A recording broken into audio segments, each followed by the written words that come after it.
Good afternoon, everyone. I'm really glad to be here. I'm Talik Ritson-Amir. I'm visiting associate professor at the Department of Sociology.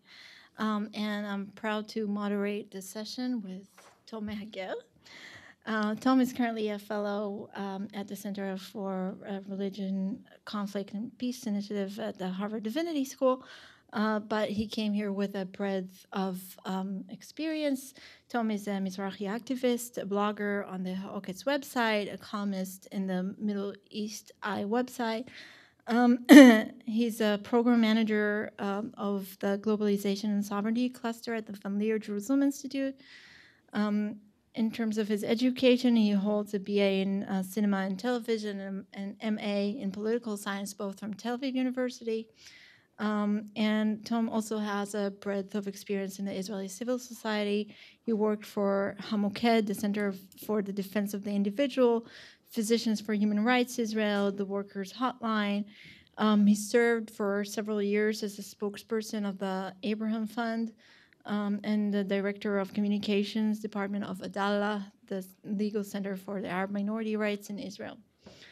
Between 2010 and 2012, he was a member of the board of the Workers' Hotline, and since 2014 has been a member of the executive board of Amram, and we could probably go on and on for much longer than this.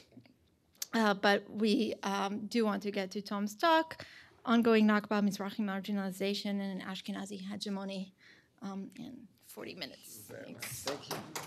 Thank you. Hi, hello. Thank you all for coming.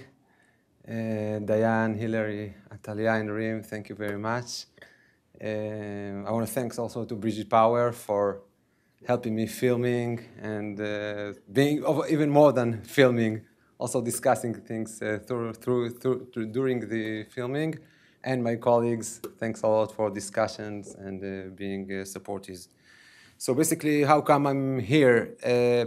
Like 15, 16 years ago, I still was a soldier, a staff sergeant in the Israeli army. I was like 26, 27, and I was stationed in a roadblock east of Ramallah. And I was told that this roadblock is for the sake of collective punishment, that there's actually 3 villages, that the resident, we should block the way in order to punish them for something that they didn't do. And back then I decided to refuse. After one shift in this roadblock, and it's got me to jail, in 4 or 5 weeks in jail, in the military jail. And this is one like kind of a defining moment. And then like when I started to be a bit more active in the civil society, as Tali mentioned, I noticed something else. I noticed that the whole community of the Israeli left is totally different than my own community. And there are things that we're not talking about. The way Atalia put it, and now I'm reading it, when peace is not enough. Like the way we talk about peace and justice is something that marginalizes my community, our history, and our identity. And this is what I'm trying, that since then I've been dealing with this issue of trying to find the connections of the history, of the intersection between communities and the different ways they were repressed or colonialized, and that's what I'm trying to do in the next half an hour, and then lovely to talk, to be like in discussion about it. So first, it's a joint project with Zochrot. Zochrot, Zakarat, remembering in Hebrew, is an NGO working since 2002 to promote acknowledgement and accountability for the ongoing injustices of the Nakba, the Palestinian catastrophe of 48, and the right of the return. Just very shortly, because most of the phrases we know, the Nakba itself, well, maybe we didn't mention it today, we should mention it, that 90%, even more than 90% of the Palestinian people that used to live in the territory of 48 became refugees following the Nakba.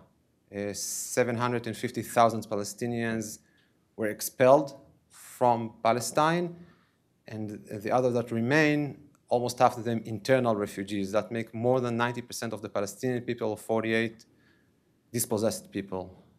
So we put it in a frame of ethnic cleansing.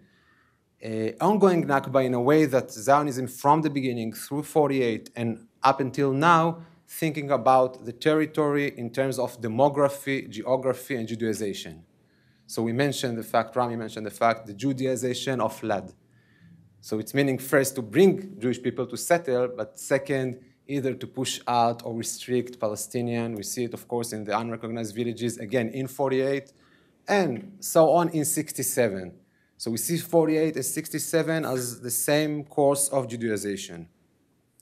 Ashkenazi people, of course, they're the communities that immigrated, the so-called Aliyah, from Eastern Europe to Palestine from the end of the 19th century and during the 20th century. In the context of the Nakba, we should talk, I think, about the whole ethos of making the desert bloom. So if it is a desert, we can come on and settle and take over. A people without land to a land without people. Again, the land has no people, so we are coming and we can take over. And they're so-called in the Israeli society pioneers or soul of the earth. So for the Israeli society, of course, it's a good history of coming and taking over. Mizrahi Jews, first, maybe it's important to mention that until like the 50s of the 20th century, the Mizrahi Jews, mainly Sephardic Jews, Yemenite Jews, were a minority within the Jewish community in Palestine, maybe 15, 20%, even less. But then, during the 50s, by the beginning of the 50s, wave of migration from the Muslim world, from Arab countries, which made totally the demography totally changed. And they became a majority. We became a majority after a few years. And that was a huge threat to the Zionist project, who saw itself, of course, as a Western project. And then other people became a majority. And in what way they were dealt. This is an important way. And again, to see it and how it was connected to the Palestinian ongoing Nakba processes of Judaization, etc. So we're talking in a frame of sub-oriented group, the Mizrahi people. Maybe like to explain shortly about what do you mean intersection. This is how David Ben-Gurion, the first prime minister of Israel, saw the Mizrahi Jews. We need humans born as workers. More attention must be paid to the local element of the Eastern communities, to the Yemenis and Sephardim, whose standards of living, and demands are lower than European worker, and can successfully compete the Arabs. So the triangle here is very clear. Ashkenazi Jews have more needs. Later on, we'll see that if you have more needs, you get more land, more education, etc.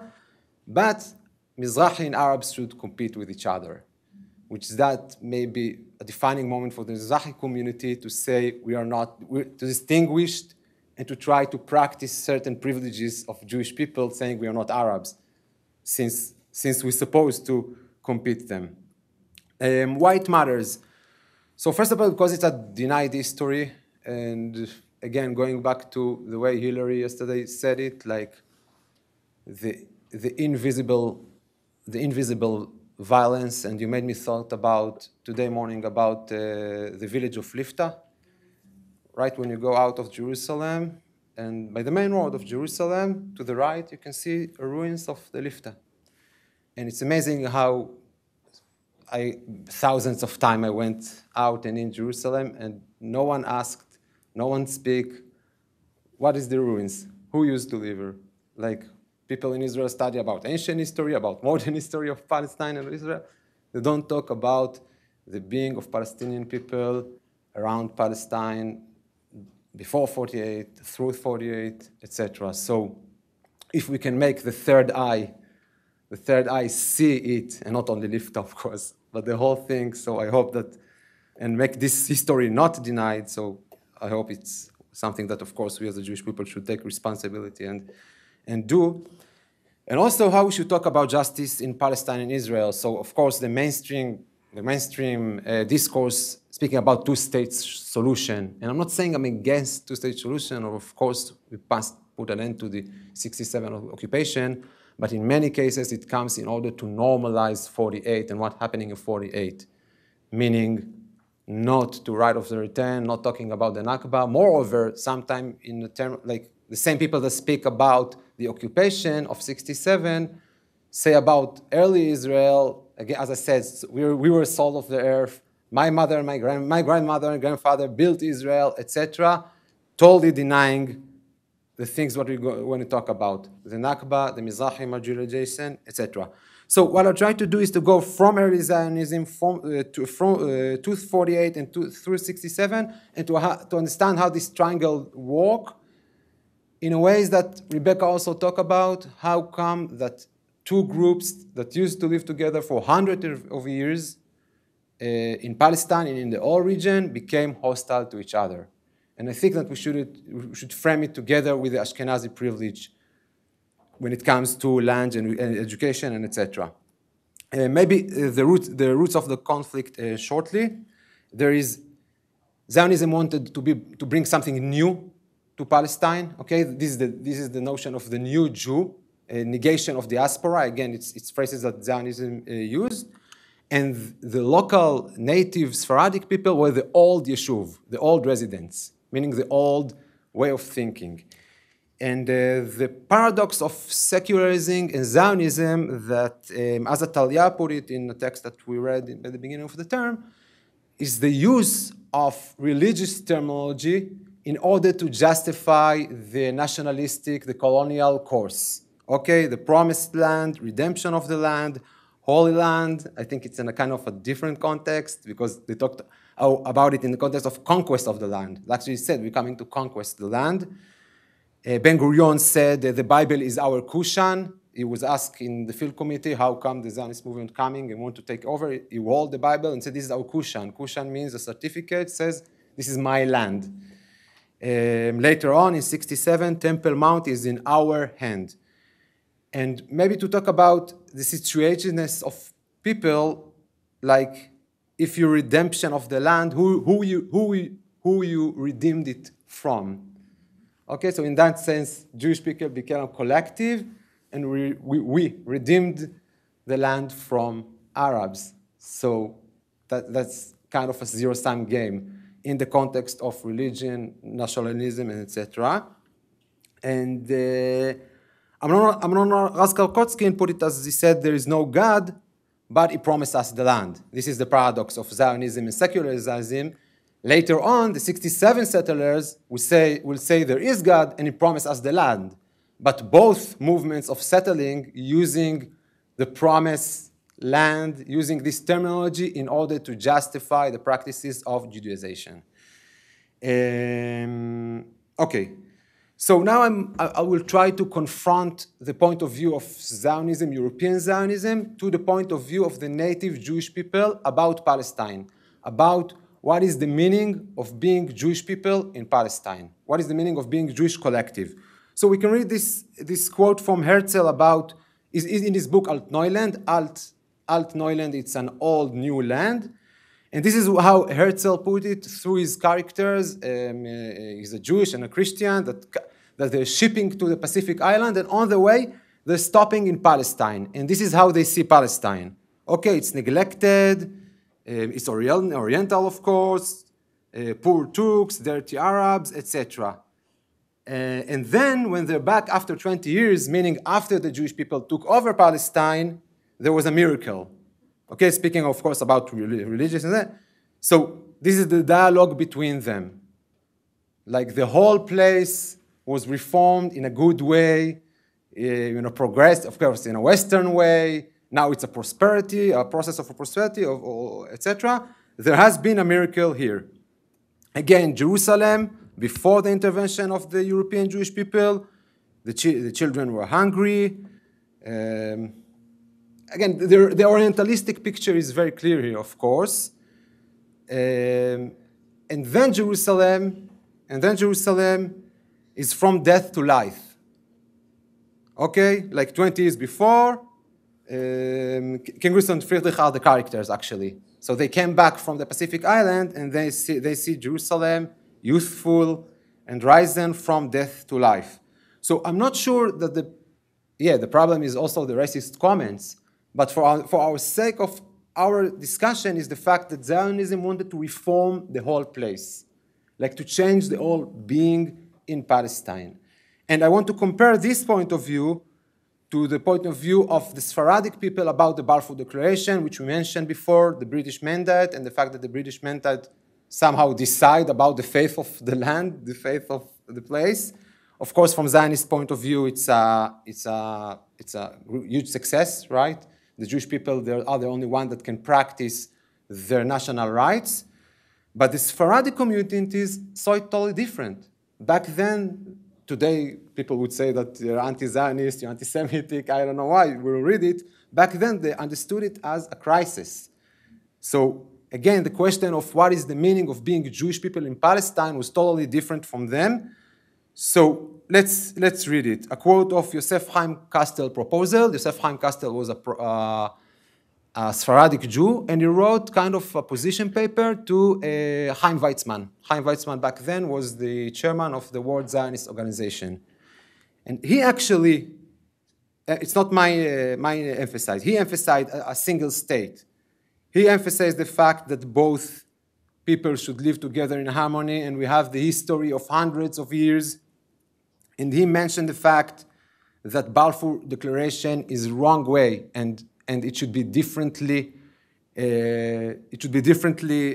put, and also to protect the legal rights of the Palestinian people, of the native people on the land, of the land.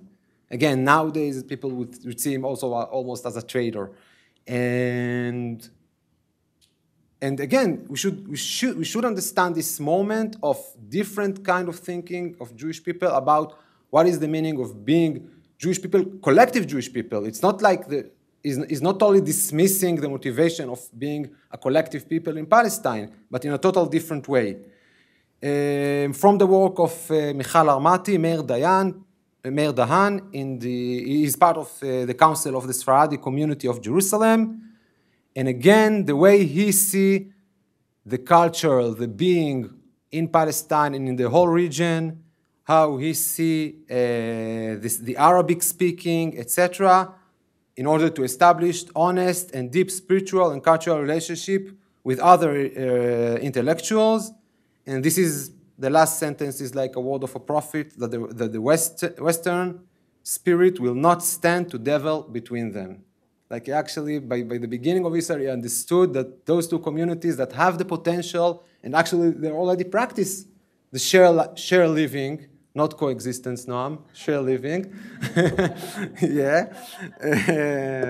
And Rami. Yeah. And the way it can be done, and it's a tragedy because it's a missing opportunity. It's a tragedy because from the early Zionism, there is a binary discourse about identity. You're either Jewish or an Arab. You can't practice both. You can't be both. And Jewish community wanted to be both. Up until now, as we saw in Sivan's, like Mizrahi artists, Mizrahi intellectuals try to speak about Jewish Arab, but what I try to claim is nowadays the political condition is totally different. And it's a problem to come to people and tell them you're Jewish Arab while they're blocked in their opportunities and they have no doors. We'll talk about it later. So the binary discourse dominant, and basically those whole communities, first Sephardic communities, and later on migrants from Arab states, Muslim states, would see themselves as part of the project, meaning we are Jewish people in a Western ethos, in a Western vision. And it's important to understand also that the Arab-Palestinian perspective was totally different. That they made the distinction, again, by the 20s, following the Balfour Declaration, they made the distinction between local Jews and migrants, and in many publications told the local Jews, we are part of the same society, we can have the same equal rights in our land. This is only one quote from the Syrian Congress of 1919. So it was there, and it's a missing opportunity because Jewish people used to live in the area in a quite, I think, not even more than peaceful, successful and prosperity, and many of our grandmother and grandfathers talk about it. And my aunt is talk about it. She's like a Kurdish. She was born in the city of Zaho. It's a very small city in Iraq. until the age of 17. She can read Arabic, she can speak Arabic. And she said, like, I miss what we had, and we used to live together, and people cried when we left. And it's simply a tragedy, because nowadays we need to struggle in order to somehow rebuild it. But we should, of course. So Zionism for Herzl, maybe this is the main quote. There's a lot of quotes about Israel is going to be some kind of representative of the West, of the Western world in this savage place. And up until today, even Israeli lefties use the phrase "villa in the jungle." We're in the villa. All around is a jungle, and then again, there is an intersection between the Mizrahi and the Palestinian and the Arab thing. If they're saying villa in the jungle, so also my family was part of the jungle. We're also savages from this point of view. And then again, Mizrahi Jews, if they want to be part of the villa, they must like, if you want to go in, you must forget about your identity, about your history. Now you should practice Zionist political way. So this is an important intersection, culturally speaking. And now I want to move on to more like socio-economical point of views. So the Nakba itself, we talked about it shortly. Of course, we must mention the structural violence of the law of Israel. Jewish National Fund holds 13% of the lands in Israel, and by its mandate, they sell lands to Jewish people only. They don't sell land to Arabs. That's their mandate. It's declared. But this is only one example. Law of return, of course. By 1950, law of return allows all Jewish people to come to Palestine, to Israel, and to gain citizenship after 2,000 years of exile. But to Palestinians, after 1 year of exile, of course, it's forbidden. So this is sorts of structural violence. And I'll mention other way. I think that for our sake of the discussion of intersection, we should speak about land. And one of the consequences of the Nakba is the fact that actually Israel, I've been through 30 minutes, or I have 30?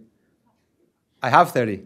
Okay. I thought I talked for 30 minutes. Okay. Yeah, okay, thank you. Thank you, Ryan. So about the land, it's important to understand that Zionist bodies used to have 7% of the land before 48.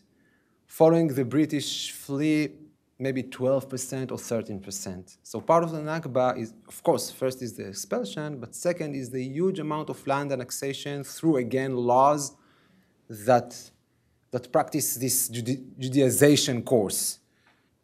And in the terms of Mizrahi and Ashkenazi, how this land was allocated in a way that created classes between Ashkenazi and Mizrahi, and therefore created interests, how to see the conflict, when to start to speak about the conflict. So, and Rebecca mentioned it, so it's important to say that during the first 2 or 3 years of Israel existence, most of the immigrants from North Africa and mainly from Morocco, 85% were settled outside Nahariya Gadera. We showed it on a map. Most Ashkenazi immigrants were settled in Nahariya Gadera Strip. About 50% immigrants settled in Tel Aviv. So basically, Nahariya is north of Haifa, so it's on the borders, and Gadera is south, almost by Askelan, more or less. But anyway, Mizrahi Jews were sent to the borders. So again, this is another intersection, because Palestinian people that want to come to return after the war, a year or two after the war, first thing they see, it's a human block that was sent to block the way, which is Mizrahi Jews. So they're the first one that they're kind of conflict with. And secondly, Palestinian armed militias that still having the conflict with Israel, the first one to attack is the Mizrahi communities.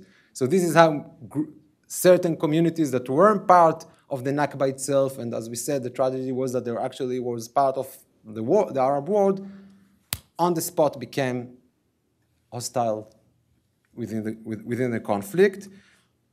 And again, Rebecca said it, so I think it's important to go back to the roots of this. You see that, like again, the Jewish agency is also part of the Judaization, but for the sake of my argument, how it was Judaized. It was Judaized in a way that created class issues. So, from October 54 to August 56, it was North Africa that it could be directed to developed areas. Developed areas is that's what I said, the borders. Polish migration includes professionals who need to stay in the cities and coastal areas, meaning Tel Aviv and the coast.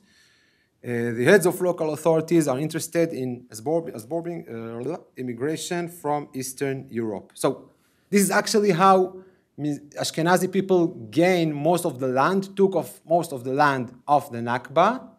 First and second, they were located in the center, of course, where the more job opportunities, cultural activities, etc. About Mizrahi migration and colonial practices, we can't, during the online course, of course, we mentioned it most.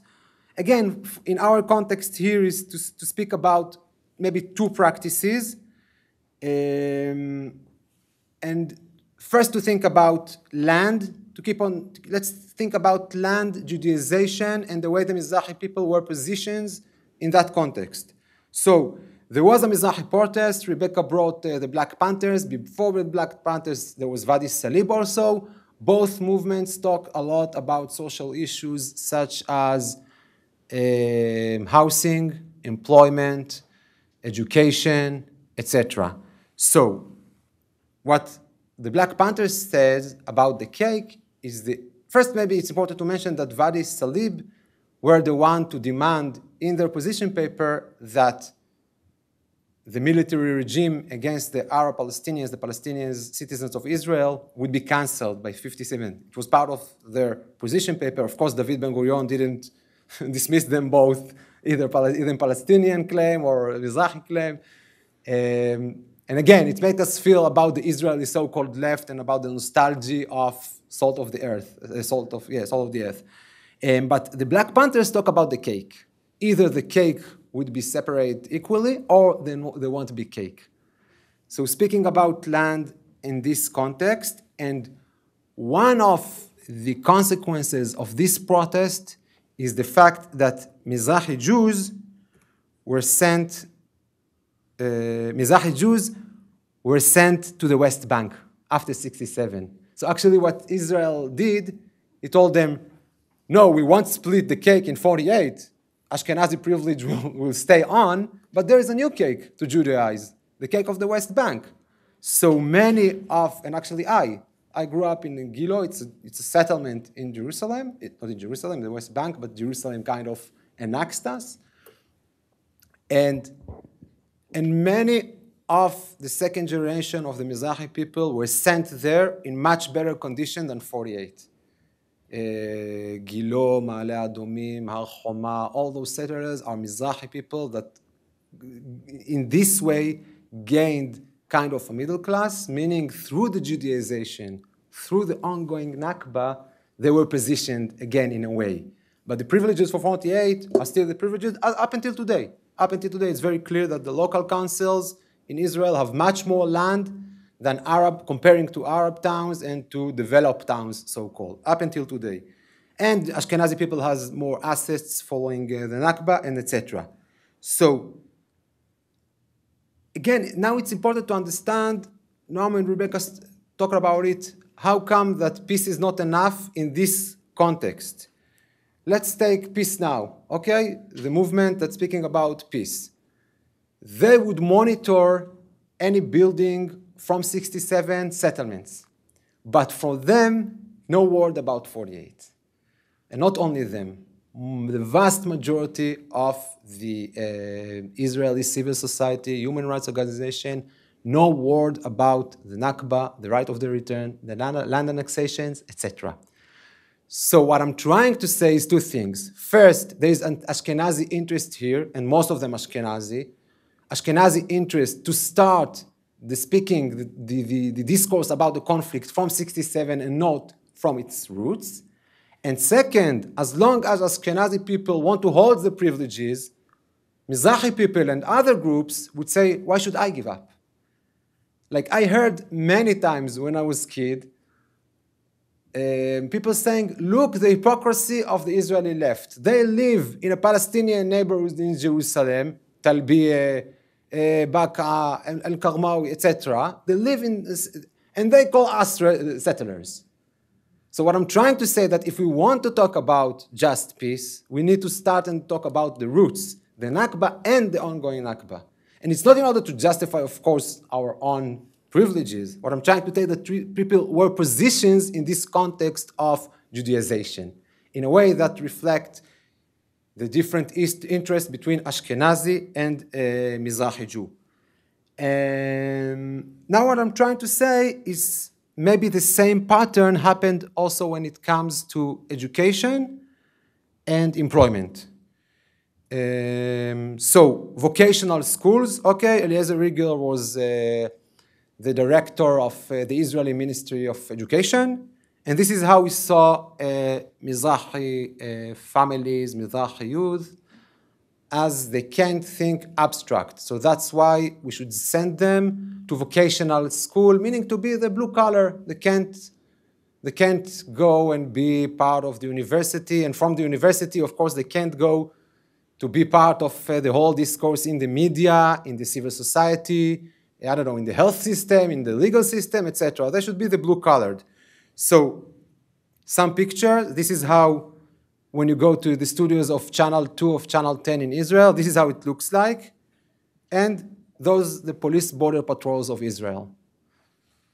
So I think this is, and this is today, right? It's not, in many times when people want to backlash our discourse, our struggle, they're saying, you speak about something that was in the 50s. Nowadays, tracking Ashkenazi people to, let's say, again, in the context of the conflict, in the Israeli army, there's kind of categories of quality. So those guys are the high quality, following tracking and different kind of stigmas, Those guys are the lower quality, and again, they're the one to be the face of the occupation, the face of the racism, and they're the one, again, that the Palestinians see when they see occupation. They don't see the white people, like Ashkenazi people serve in maybe in the intelligence, maybe those guys serve in the army radio station of Galei Tzahal, and from Galei Tzahal, after a year, you can become like a leading presenter of Channel 10 or Channel 2. So actually, the army and the whole conflict is a tool for you. While those guys are being part of the conflict, inflicting the conflict, but we should talk about it in a wider range. The fact that for Mizrahi Jews, the doors of, again, universities, academy, legal system, civil society, etc., this door was blocked, what kind of employment they could gain in the military, in the police border patrol, in the prisoner service, in the whole security apparatus. For Mizrahi Jews, in order to have a stable employment, the army and the apparatus of the occupation became a kind of a tool or even a rescue. While for Ashkenazi people, they have much more opportunities, and this is why it's much easier for them to adopt universal human rights point of view.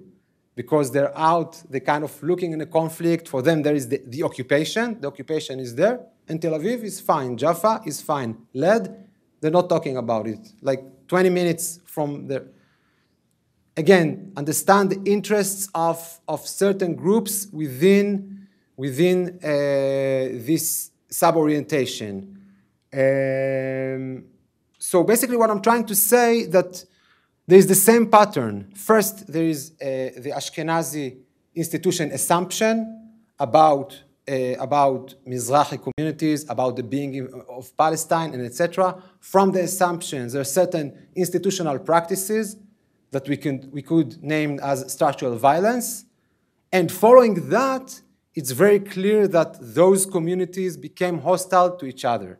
So in order, let's try to summarize it. In order to speak about peace, we must speak about decolonization, and even in two ways. First way, to speak about the Nakba itself in 67, meaning Israel can't withdraw from 67 and say that's it. Like Palestinian people would ask, what about 48? What about right of the return? What about of equality in 48? What about the definition of Israel as a Jewish state? But by the same time, the decolonization must go through the Ashkenazi privileged people, because this is what made most of the Mizrahi people being hawkish, being right-wing, recruiting to the apparatus of the Israeli army. And it's important to understand that from the sea to the river, from the Mediterranean Sea to the Jordan River, Palestinian people and Mizrahi people are a vast majority together. They're demography-wise, they're like almost 80% of the people. Okay, 75% of the people for sure. So in order to understand and to go through just peace, we can't speak about 67 is there, 48 is fine. We must go to the roots of colonization and understanding what groups were colonized and in what way. So I think I'm done. Thank you. Thank you.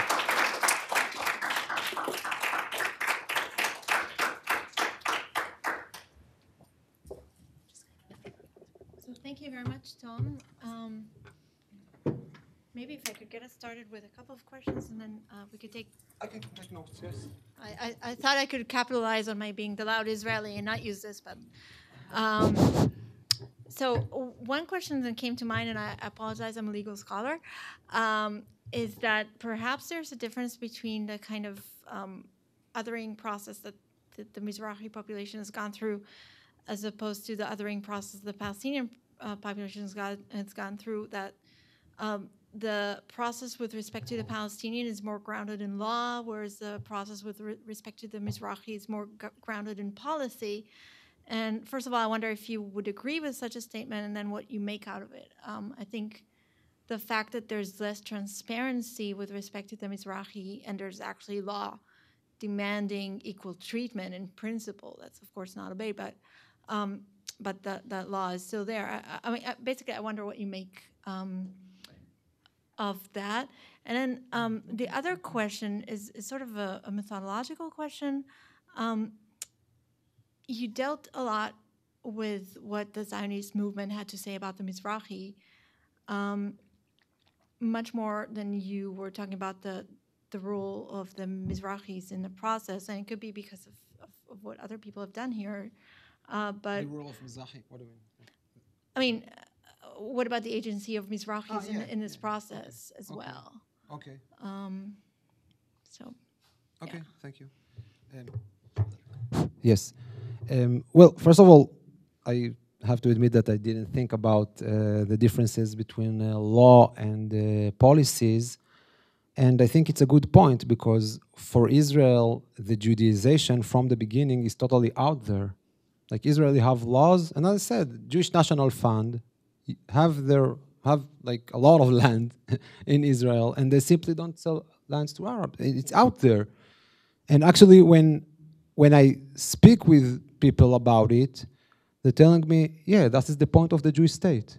Like people admit that the point of the Jewish state is Judaize, meaning pushing Palestinians out and settling Jewish people.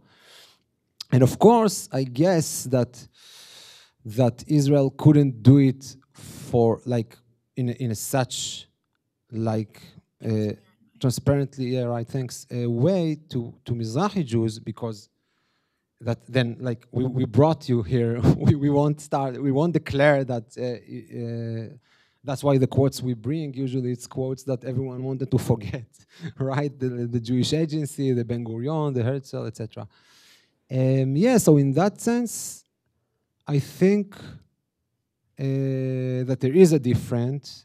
I just wonder, I'm asking myself, like if the formal if the formal dimension is matters. Like what? Okay, let's say there is no law that's saying that my father couldn't go to the university because he was Kurdish, but he couldn't. So law or not law, they block the way. They block his way because they thought that he can't think abstract. And actually, he left. He was settled, like his family in Jerusalem, so he had to make it to university like 5 stations by bus. Okay, that's one thought.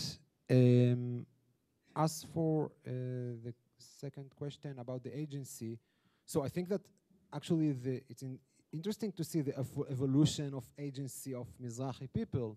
So first, by the beginning, we saw how they could challenge Zionism, and they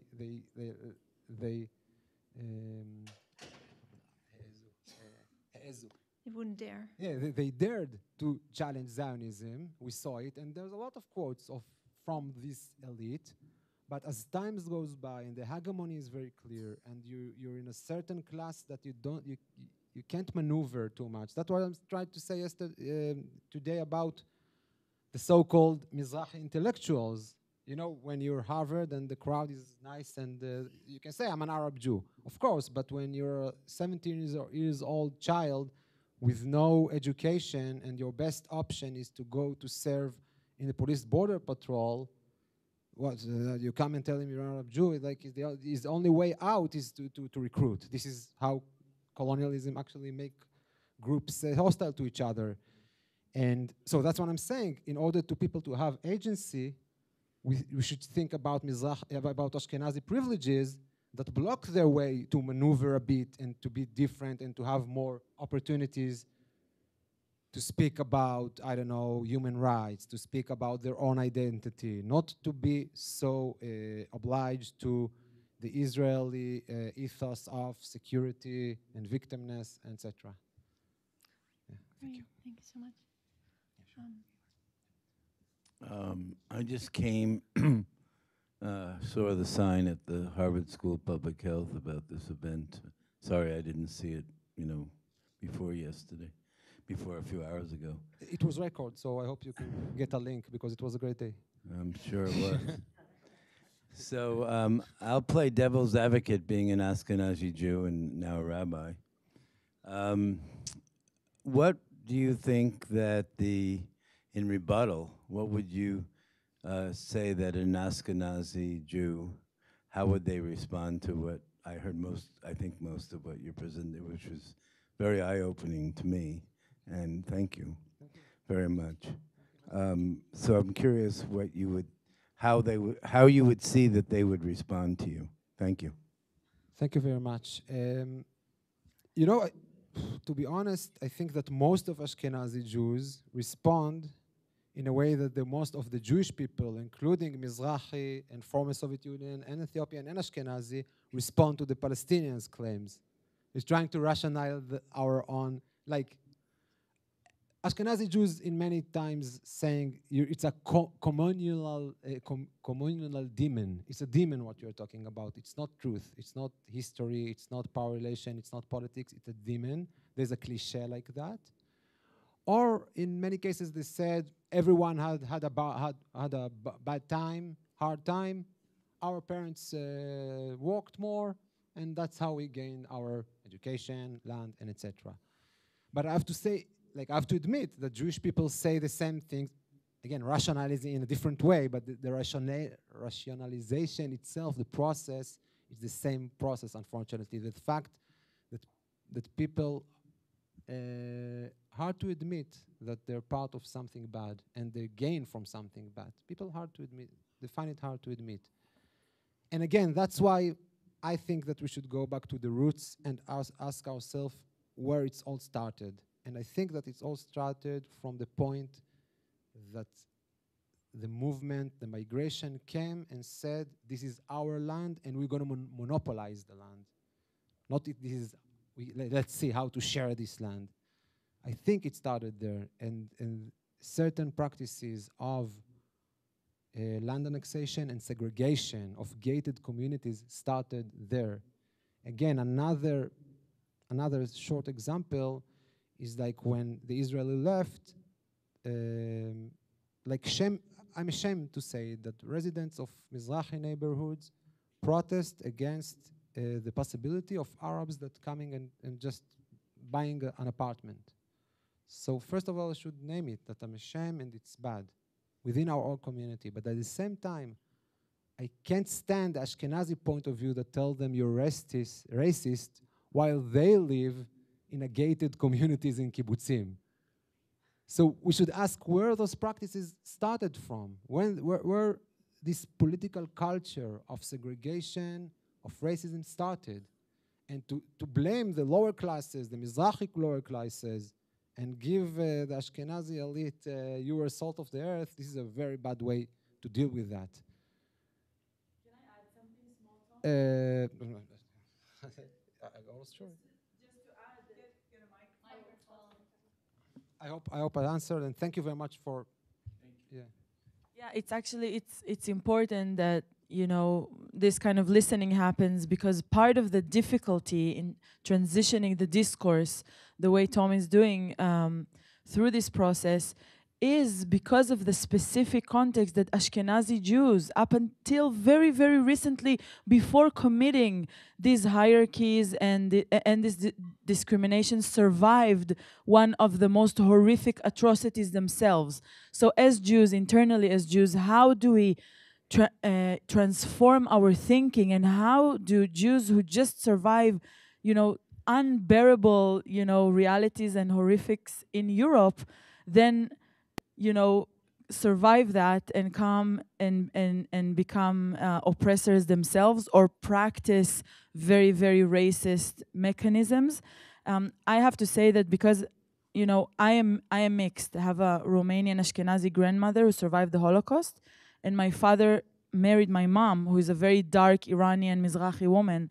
I have memories of my Holocaust survivor grandmother saying Schwarze, which is a black person in Yiddish, in Yiddish, to my mom, and saying the things that, so it's part of this, it's also some kind of a psychology between us that we're not able to comprehend, like Ashkenazi Jews, me? How can I be racist towards other Jews? I just survived this. So the constant also victim mentality, where it's about creating the space for non-Ashkenazi narratives to be expressed, without also the constant blaming of the Ashkenazi hegemony. Also just letting us express the narratives that were just never there. Because we learn about the Nakba, or in progressive circles, we learn about the Nakba, the Palestinian catastrophe. We also learn about Jewish European history, and those spaces that are in between are just non-existent. So it's also about not immediately defending or thinking that we're trying to blame everything on the Ashkenazis, but allowing spaces for these non-Ashkenazi narratives. I just had a question.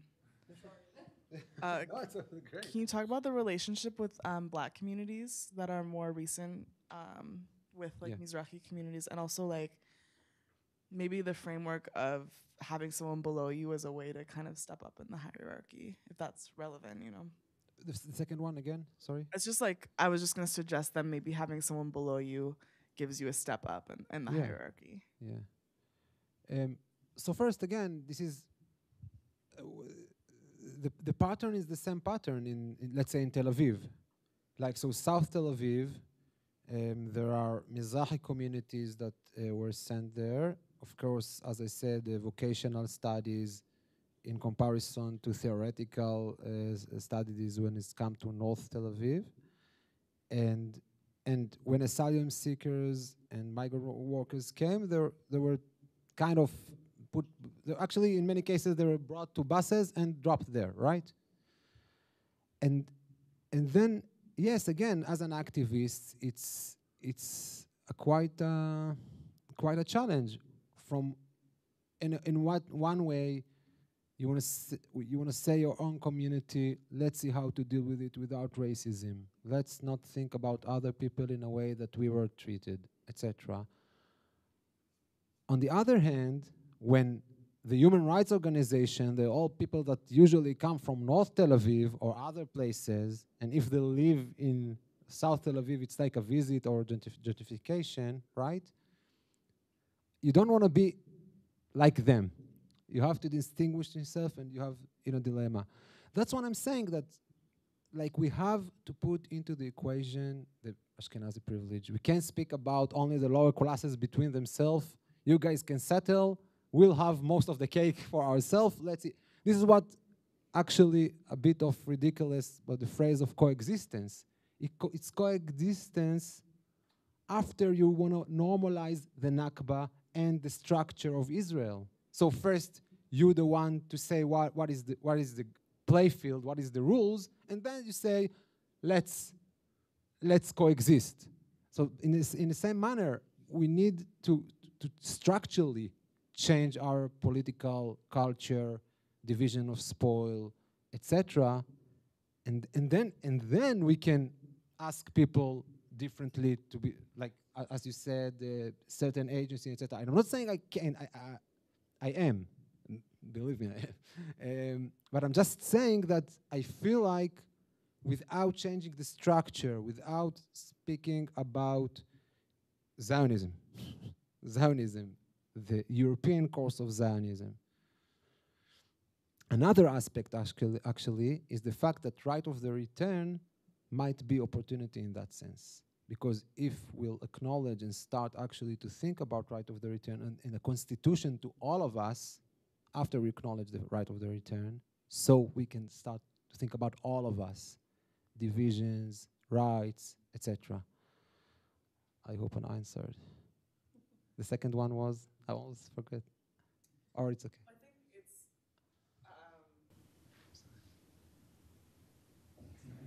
Sorry. So I think like we do, like you're saying, we have to be sensitive to like demanding people be better than the system they're living in. But I think like we need to also talk about what is the dynamic, because, and not only Mizrahi people necessarily being the racist, but also like the way that they're used by the government in relation to Black people, you know? Yeah. Thank you. Talia? Well, first of all, as you know, I'm very sympathetic to the project, and I think it's very important to, in the critique of the quote-unquote Israeli left, is really to highlight that this label of the left is a misnomer, because it doesn't come with the socio-economic critique that so organically emerged from the Mizrahi protests that you talked about. So, I'm very, obviously, I think it's a very important project, and maybe to amplify one aspect of Tali's question about the agency, and in thinking about the project, the curriculum, how do you conceptualize spaces for thinking and engaging with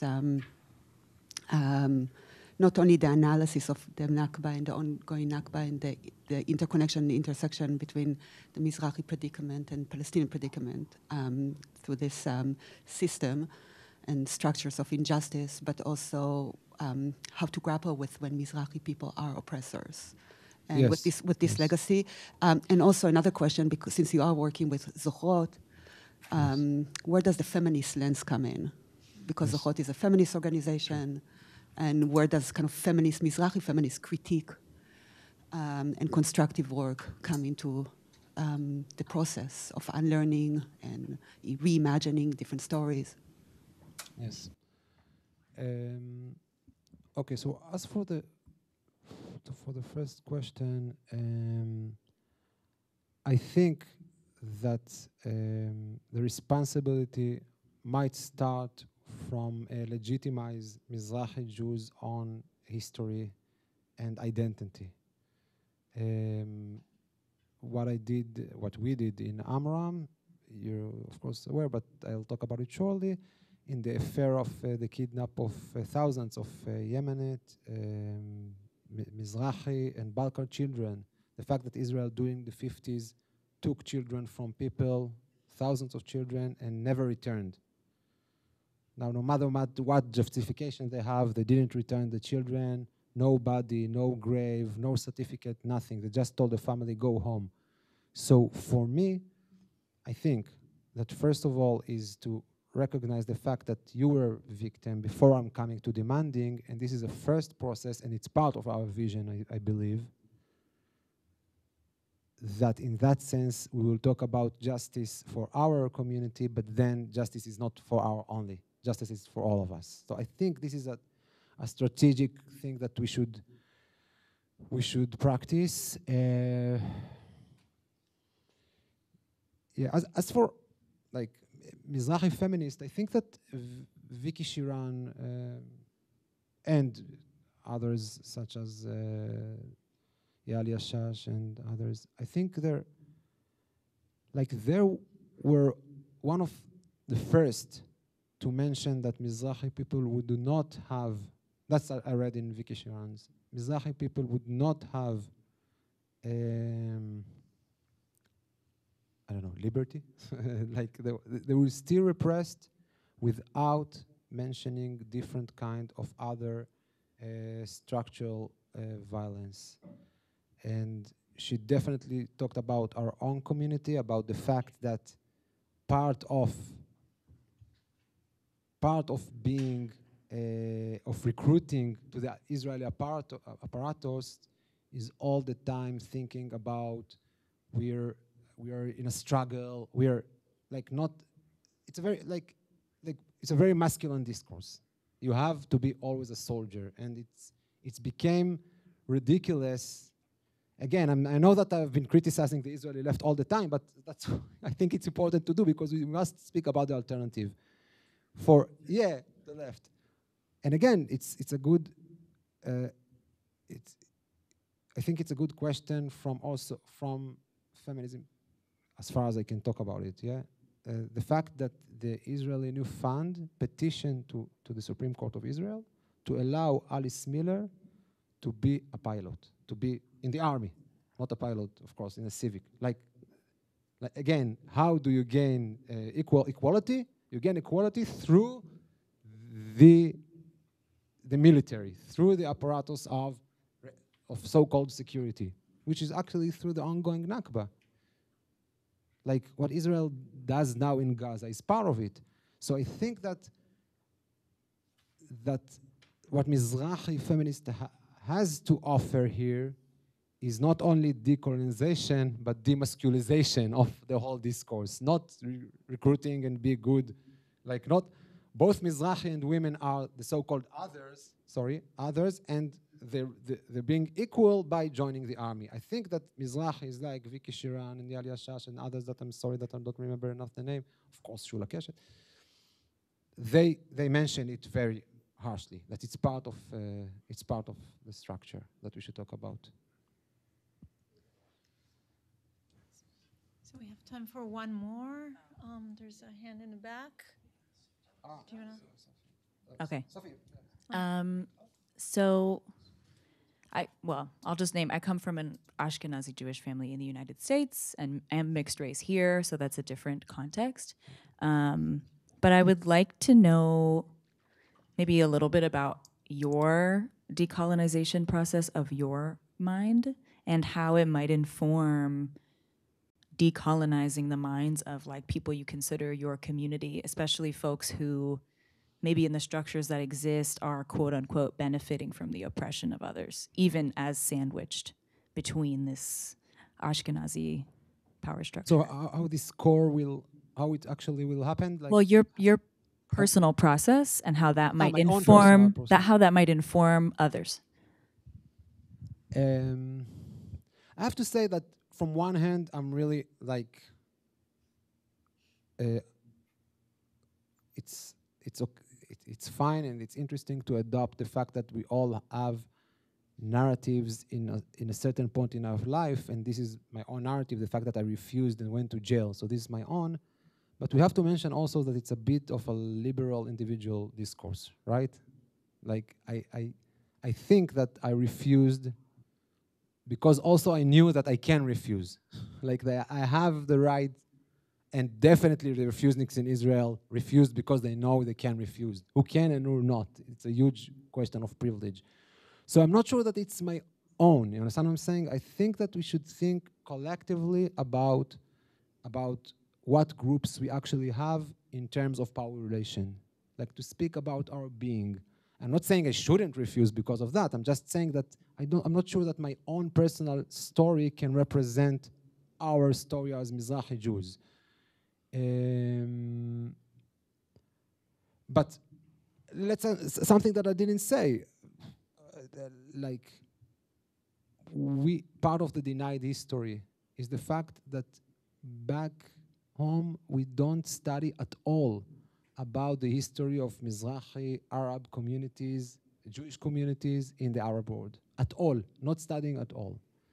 And if we're studying, it's also only in the context of we were treated really bad, they expelled us, etc., which is, at least for my family, is a total lie. But I know it's lies for a lot of communities. So for me, maybe part of the decolonization is to do something totally reverse than what Herzl did. No, it's not everything is bad and filthy and, you know, like Rami spoke about lead. For Rami, lead is not the way Herzl put it. Herzl put it this way because he came from Europe. So if we talk about our history, not from the Western so-called enlightened point of view, so people might say, yeah, my grandparents and my grandmother used to live quite properly without thinking about gated communities and the way Israel think about land, etc. So maybe it's one of starting point in education. But again, if Israel would adopt this idea, it would have to talk about other things in history. But maybe it's a starting point of thinking about decolonization without maybe framing decolonization. Just saying we had a different being. We had a different being, and we have a different definition about what is the meaning to be Jewish collective in Palestine. It's different. It doesn't mean that we won't have rights. We will practice our rights, but not on the expense of someone else. Okay. Okay. So Thank you. unfortunately, Thank you we're very out of time. Thank you so much. Thank you. Thank you, Tali. Thank you, Tom. I'm gonna, we have just a few more minutes. I'm gonna ask that we spend our last 20 minutes having all of our fellows come up and just sit in the front, and then to engage in conversations or questions about the day. If there are lingering questions people want to ask, if the fellows would like to engage with each other. And we'll just use this as an opportunity to collectively wrap up here. And I think we just need, great. And while we're coming up, I just want to say thanks to the moderators. Thank you for your support and for your help. I will offer other thanks at the end, but while we're organizing, I'm going to just ask you, Tom, one question while we're pulling up the chairs. And again, I think if we could all be relatively brief in responding so that we get as many questions out as we can. So your scholarship around the work you're doing and what you basically presented is a really key point. So you're giving information. But the cultural activism piece of what you're doing is about the process, is about education, and that's also then about pedagogy. So I'm picking up on Atalia's question, is what are you planning on doing in your curriculum to invite people into an understanding of what it means to actually process this profound material you're inviting them into as a beginning point of transformation, along with some of what Greg was talking about earlier. It's not something that just happens because we read it and now we get it and we change. So what are your strategies pedagogically for what it means to engage in the kind of creative activism of education as not another form of indoctrination, but an invitation into thinking in some new and fresh ways? Thank you. I mean, like both you and Zohrot, like Zohrot is also, and I heard it, like, and you're right, like the way I used to, this is my own pattern, and I should, everyone should be changed during social change, right? You can't do social change and say, I'm fine. Like, I'm used to write a column. That's it, to put it out there, and that's what I have to say, that's it. But I think that I'm always willing to dialogue. So first, but you're right first, and you said it in one of our first sessions, that the platform should invite people to be part of a dialogue. So it's not an ending point. I said it and that's it. We'll find hopefully the right platform, the right medium in order to discuss things and to be in a dialogue. And following the things you say, I think I should mention what we are doing. We're you know, I'm saying not speaking only on the analytical level, but saying we're doing things in Zohot, in, as I said, Amram and the kidnap of the Yemenite Mizrahi and Balkan children. We are doing things. So two things I think I will encourage during the online course. First, encourage, let's talk about it. Right. Let's, even if you want to backlash, but like me, Sure. Yeah, even if someone wants to say, I don't know, I know that it's not what you say, but even if that's okay. It's part of a dialogue, and we welcome a dialogue. And secondly, to say that there are platforms and there are communities, and you can join the community. The community is open. It's not, I hope so. As far as I know from the Palestinian struggle and the Mizrahi struggle, it's almost an ethos of communities. Okay. So maybe it's small, but it's there. And we have social networks nowadays. We can talk about it and we be active about it. Okay. Thank you. So I'm going to suggest, if there, do any of you fellows have questions for each other that you'd like to pose, or questions that have arisen related to our conversation? They didn't know this was going to happen, so I don't want to put you on the spot, but I want to give you a chance, and then we'll open it up for further questions. Anyone on the panel want to share responses, questions, thoughts?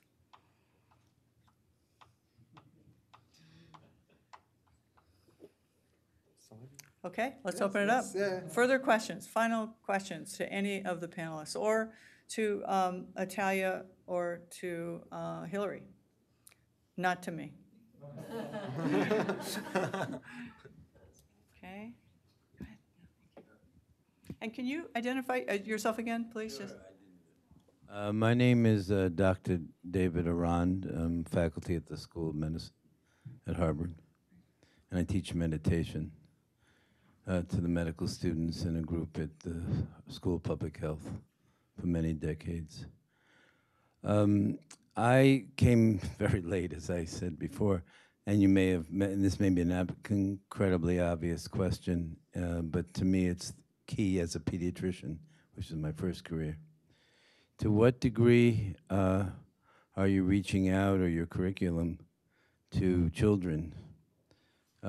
Because I wrote a curriculum many years ago, and my view was there's problems in our society here at the States, and you could attack the teenager or adults, but you'd still have new problems coming along. And I think the only way that society begins to change, or at least one of the ways, I shouldn't say the only way, is really addressing the young children before the ideas and attitudes become so inculcated that it makes it much, much harder to change. Thank you.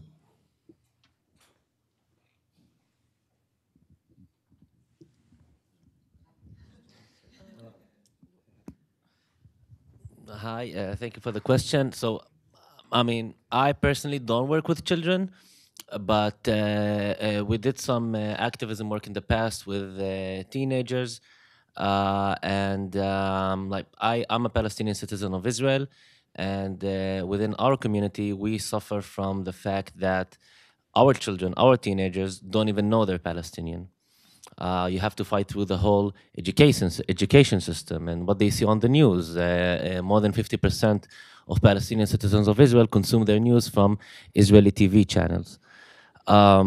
So yeah, it's really challenging, and we believe that it's important to talk to teenagers, Palestinian teenagers, talk to them about their national identity, exposing them to the narrative that they haven't been taught in school and the narrative that they don't see on TV, because if you don't know who you are and where you came from, it's easy, super easy to manipulate you. And we see it. In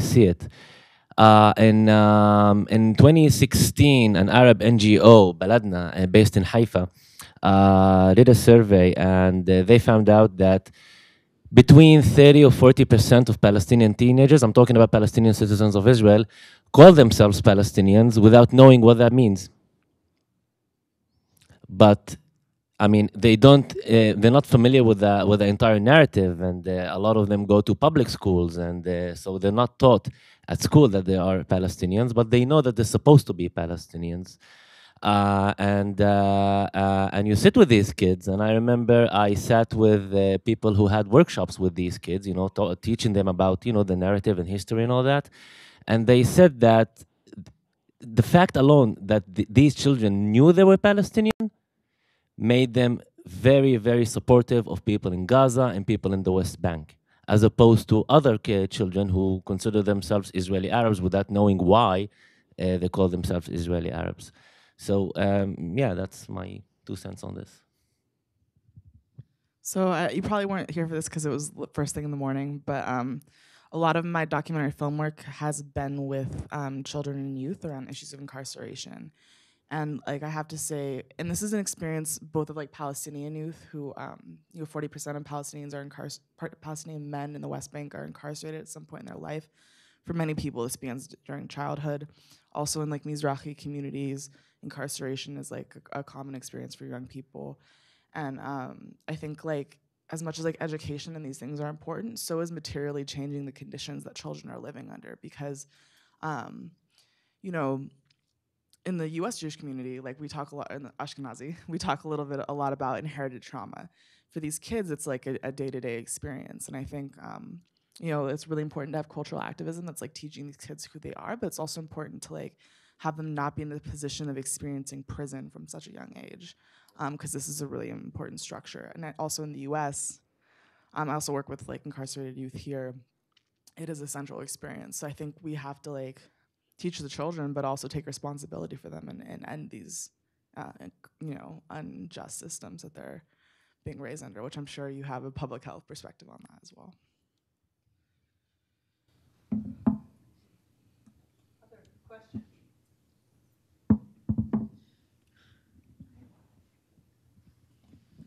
Rami, I think it was you that talked about that activism can sometimes really cause you to burn out, and you talked about like hope. So I guess my question for all of you is, you're facing some very, very difficult structures to try and drive change. So can you talk a little bit about what you each do to keep your hope going? Well, I do music. Yeah, for me, activism, I differentiate between the two types. Like for me, organizing demonstrations and doing straightforward traditional activism is just, political activism, and switching to arts, to do making films and doing music festivals and supporting Palestinian artists and Palestinian culture. To me, this is cultural activism. And I think that once you find a way that's effective, you just stick to it. You just stick to it, and it like rekindles the whole thing. I just remember, I mean, in 2010, we succeeded in an unrecognized village. We succeeded through organizing a massive demonstration and having the support of a lot of artists. We succeeded in preventing the demolition of 13 houses in Dahmash unrecognized village, which is a village between my hometown Lid and the nearby city Ramle. And we were so happy. We were so happy. We were like, we were like high for months after. I mean, seriously. But then they demolished the 7 houses I was talking about in my presentation 4 months after, and we were devastated. And 2 months after, they demolished another house, and a month after, they demolished another house. So yeah, it's effective and it's important. This is an actual work. I mean, this is super important, and I admire people who do that. I personally couldn't keep doing that because that's it. I just couldn't. I couldn't keep going.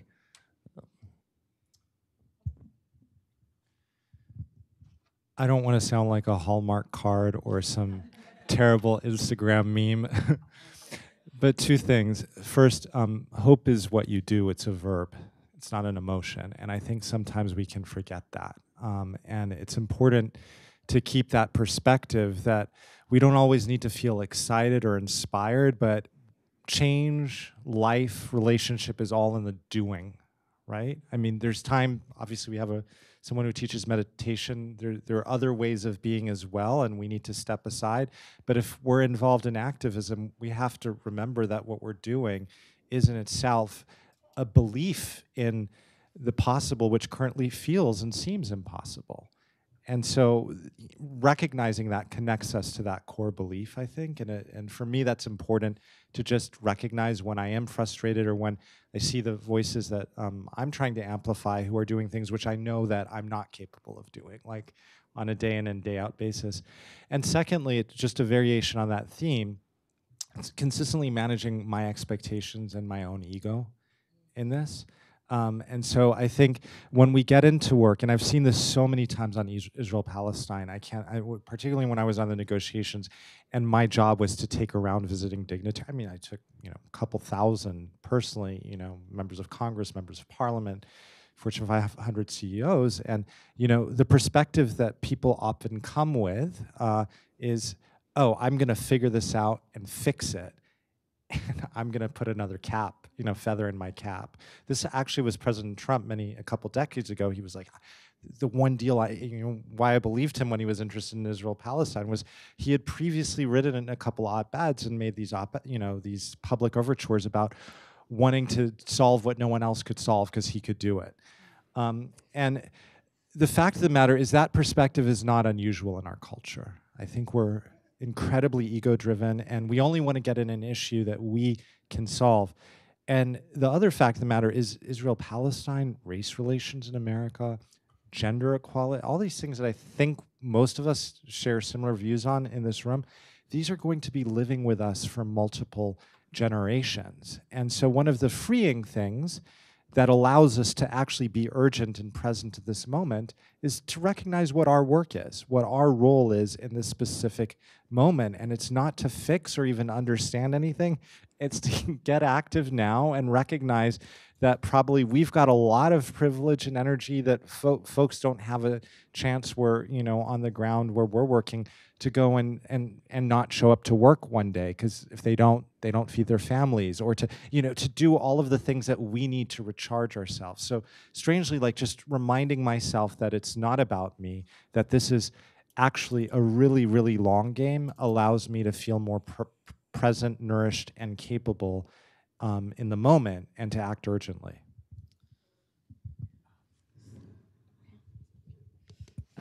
Okay, it's a great question, and for me, what helps me a lot of times is, I think it's a little bit what in the area of what Greg was talking about, and it's a tool that I sometimes call zooming out, but not really zooming out. When I lived in Rwanda, I lived in Rwanda for 1 year.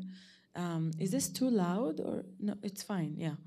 And when I was there in Rwanda, okay. So. Okay, sorry. That's, I think.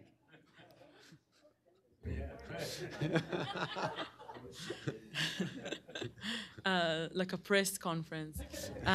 So when I lived in Rwanda, I was there after a very exhausting time of activism that wore me out. You say, wore me out, and I was constantly surrounded by not only genocide survivors, not only survivors of the Rwandan genocide, but also women of perpetrators of the genocide, who are, affected through HIV, or children born out of rapes, or even wives of perpetrators who cannot talk about their pain because of the certain narrative. And the atrocities that were kind of around me were so fundamentally different, and in many different ways also the same in terms of the trauma that surrounds all of us, that all of us had to deal with.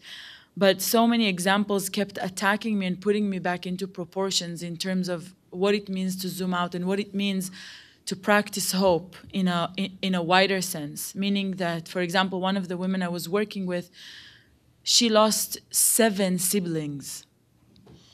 7 siblings. She was she survived just like, it's a horrible, horrible, horrible story, and it was one of the last gacaca kind of community courts that post-genocide that Rwanda was using to deal with very, very heavy cases.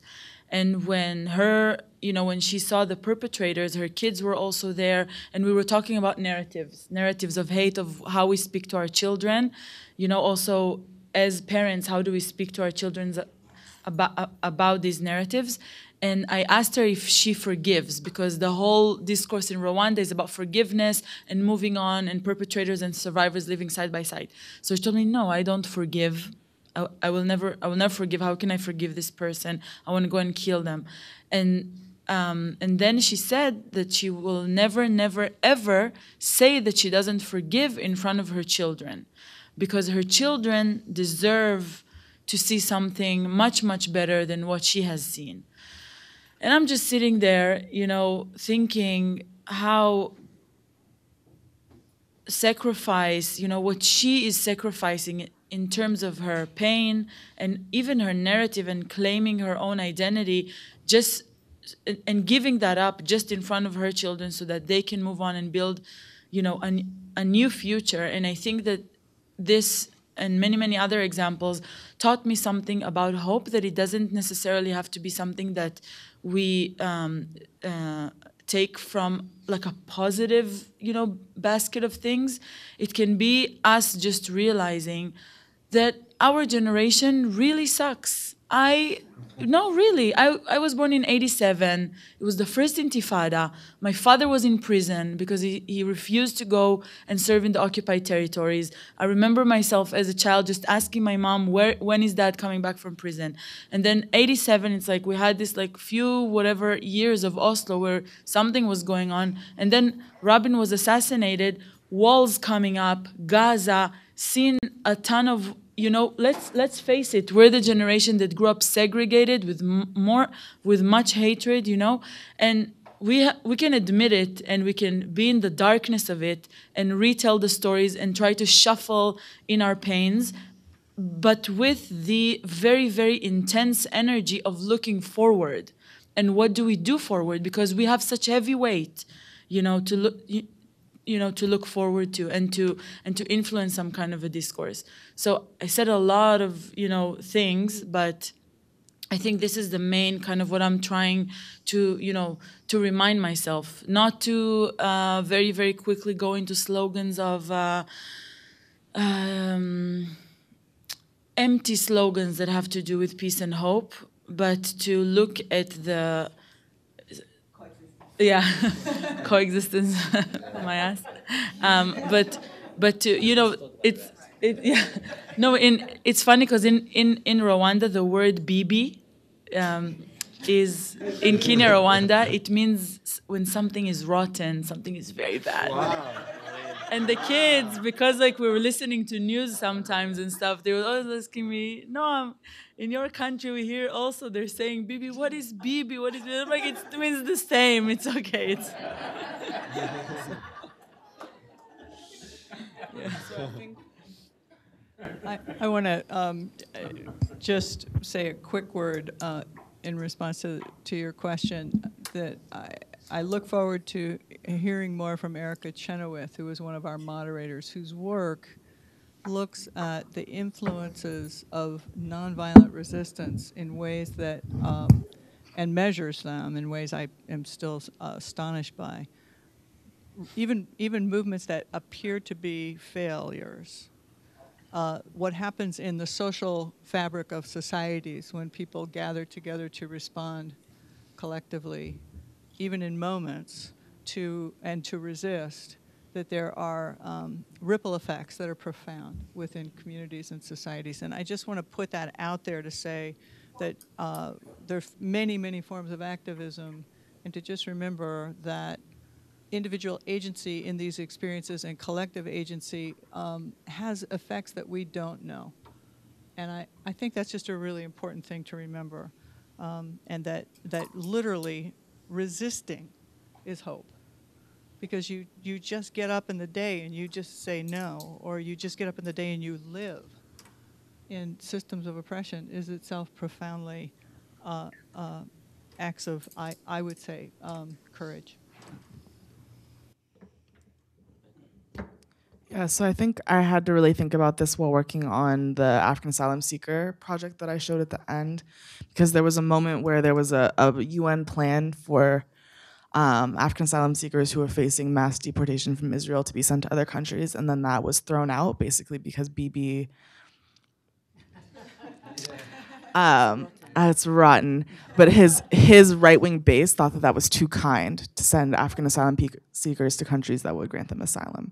So you had to face the despair of this moment of all these people I know have a really good chance that they're going to be deported to a place where they will be trafficked to Libya and enslaved, or drown in the Mediterranean, or maybe make it to Europe, right?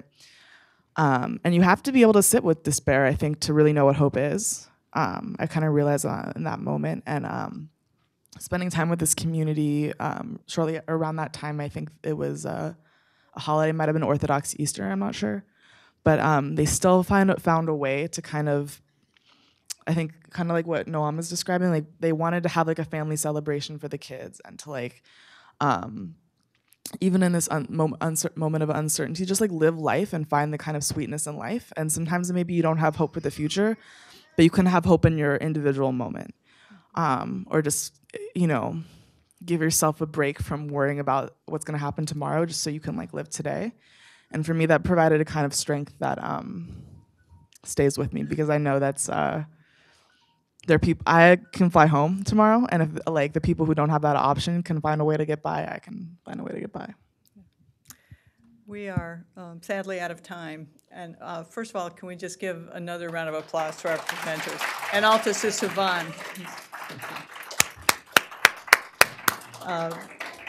It just, again, incredible privilege on behalf of, I know that I speak for Atalia and Reem and Hillary and myself, to say how grateful we are that you're here, and how much we're learning from you, and just inspired by your work. So thank you. I also want to thank all of you. It's been a long and rich day, but a long day on a Friday. It's great to have you with us. Thank you so much.